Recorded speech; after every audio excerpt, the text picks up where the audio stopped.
How did you see this one tonight, and how important were these 2 points tonight for this team? Well, they're big. I mean, we're looking for points coming back in this game after a sequence that wasn't too good for us.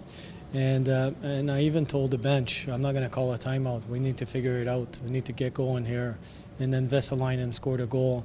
But to stay in the game, we had a good start, good first period. We gave them 2 chances against in the first period, 11 total. So anytime you give, I want to say 15 or even 12 or less, that's pretty good. We had some chances. They did as well. Comrie was solid when we needed him. I thought our power play, our special teams, well, the power play after the 2 goals were really good. We scored when the timing was right, and we feel pretty confident in overtime. We're supporting the puck, we're moving the puck, we're using our skills properly. So I thought overall it was a good win for us. Seth Griffith tonight chipping in with 4 points. I mean, he's a guy who's got lots of experience. So when he has a night like tonight, what's that do for the bench and the players around him too? Yeah, well, he's certainly a guy that has a lot of skills. He's a guy that when he's feeling good, you can see it.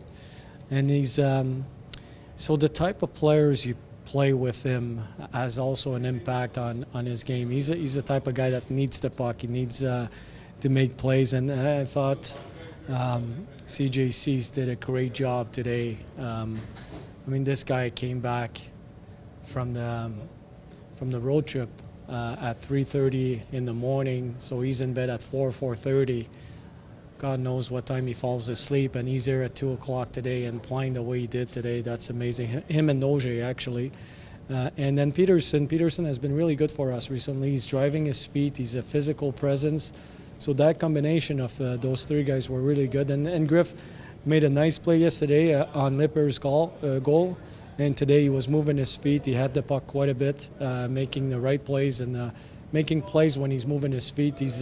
When he does that, he's a real good player. Given how much you've tried to evolve and put Vest in situations to involve his overall game, how nice is it to see him score kind of in his sweet spot tonight? Yeah, well, we see it every day in practices. He shoots the puck. He shoots a lot of pucks, and he's got a heavy shots. And when he connects, it's almost impossible to go for a goalie to go from one side to the other side and be there on time. The execution was right. And the release was right. It's good to see him score those goals, especially when he drives his feet like he does, or like he did today. Yeah.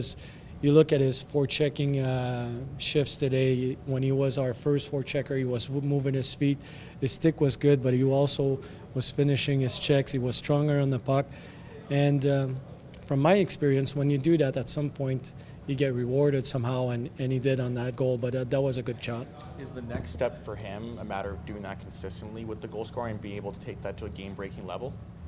Yeah, well, I'm very careful about the next step. The next step for him is to establish that kind of game and go from there. I think for him, the next step is feeling confident about playing that game. And some days, you're not going to get any points. Some days you're not going to score any goals.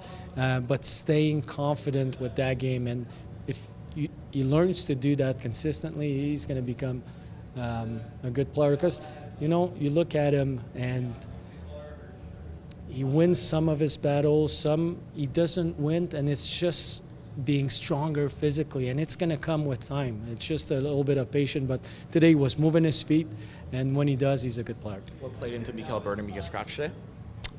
He didn't feel right this morning, so that was a last-minute decision, nothing to worry about.